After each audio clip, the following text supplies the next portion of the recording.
Alright, thanks for clicking on the video. This is Gulpain, back with another quick PSP review.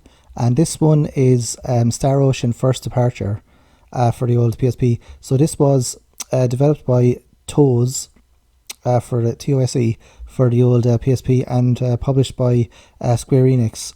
So the original game, so this is a remake of the original Star Ocean for, I believe, the PS1, and then no, the Super Famicom actually. Is it? Yeah, so Super Famicom, and then it was remade. Sorry, not. I'm thinking of a different game. And then it was remade for the old PSP in this sort of like isometric 3/4 style. So I really like this. So this was a game I wanted to get into actually. Yeah, series I wanted to get into, the Star Ocean series, because I have quite a lot of them. Kind of what I do is I just buy like random RPGs, and then I end up kind of putting them on the back burner into the old backlog, and then playing them eventually. So this kind of series is what I wanted to get into. I think I remember playing a Star Ocean game for the PS1 when I was really young, but I can't remember what it was called. I imagine I'd remember it obviously if I played it again. But yeah, that's why I thought this one was a remake of the PlayStation 1 one, but it's actually a Super Famicom one. And then there is other ones on the PSP as well. There's the second story, I think, Star Ocean second story for the PSP. So I haven't got that one yet, but I have this one. So this is the graphics in this are very, very good, and the story is very fun as well. So you start off in this town and you're a blue-haired kid, and you can name them, and then you have your two friends, one male friend, one female friend, and then you're sort of like, I think you're like security guards. You defend the town against monsters, and you go and talk to the mayor, and then they tell you to go to like a different town. There's another town where people are turning to stone, and one of your party members, I think his relatives, get turned to stone, or they have a disease or something, and basically then you have to try and find like the source of the disease, or the affliction, whatever's happening to them.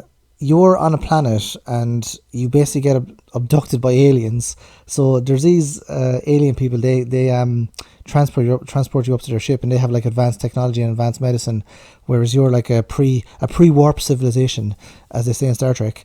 And then you basically have to go around sort of the universe then, and basically have to have a good time, and like destroy monsters and different things that you normally do in these RPGs. So it's got a pretty good story, and I'm really liking it so far.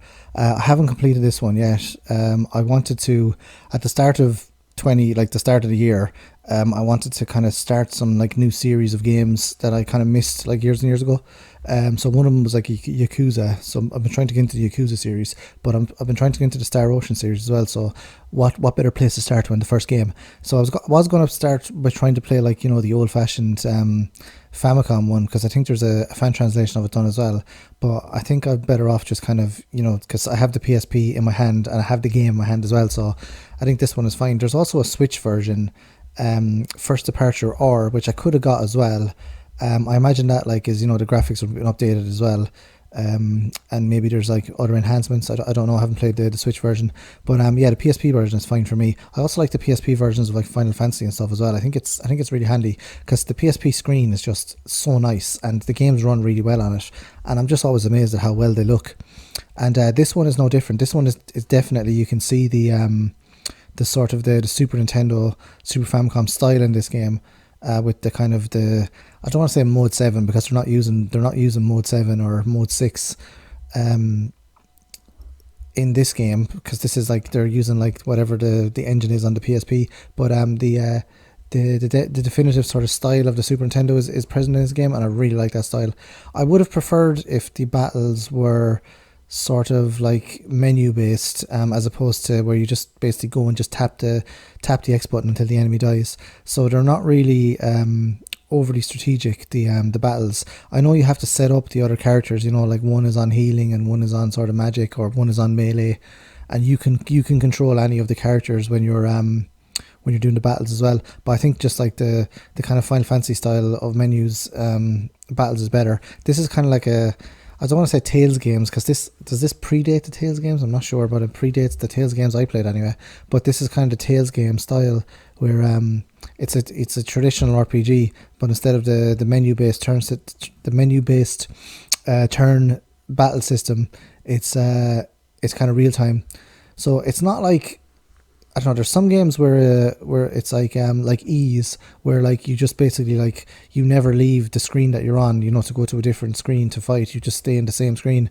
So this one's a little bit different because it does have the random encounters, but the random encounters are kind of like Zelda 2 kind of style. I don't know what you kind of call it. Whichever game kind of started that particular gameplay element, but it's pretty good anyway. So yeah, I love the setting in this. I love the kind of it's a sci-fi story, but there's also like that sort of like medieval element in it as well. So the combining of like sci-fi and medieval is just it's just great. So that's Star Ocean. Let me know if you've had a game of the first game in the comment section below, and I'll see you next video. Thanks for watching. Adios.